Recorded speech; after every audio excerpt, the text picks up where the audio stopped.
அவருக்கு இல்லாத பிரச்சனையா? தன்னோட ஆஸ்திகளை இழக்கிறாரு, தன்னோட பிள்ளைகளை இழக்கிறாரு. இதெல்லாம் சாத்தான் தான் கொண்டு வரான். ஆண்டவர் தான் அனுமதித்தாரு. ஏன்னா அவரோட விசுவாசத்தை அவர் குடமிட்டாரு. கடைசி வரையும் யோபு விசுவாசத்தோட இருந்தாரு.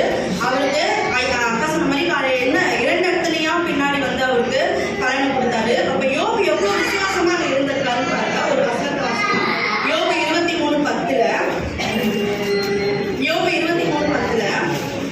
வாசிக்கிறேன் நானு. ஆனாலும் நான் போகும் வழியை அவர் அறிவார். அவர் என்னை சோதித்த பின் நான் பொன்னாக விளங்குவேன் அப்படின்னு சொல்றாரு. அவர் என்னை சோதித்த பின், அப்போ அவரோட விசுவாசம் எவ்வளோ, அவர் நான் போற வழி அவர் அறிவாரு. நான் என்னென்ன பாடங்கள்லாம் கடந்து கொண்டிருக்கேன், ஏசப்பா பார்த்துட்டு தான் இருப்பாரு. அவர் என்னை சோதிச்சு முடிச்ச பின் நான் என்ன விளங்குவேன், பொன்னாய் விளங்குவேன் அவர் விசுவாசிச்சாரு. அதுக்கேற்ற மாதிரி 2 இடத்துலையும் பலனாய் கொடுத்து கடைசியா ரொம்ப காலம் உயிரோடு இருந்து ஆண்டவருக்குள்ள மறிச்சாரு. அப்போ நம்மளை தாங்கி கொள்ற அளவுக்கு தான் ஆண்டவர் நம்மளுக்கு இருக்காரு. இந்த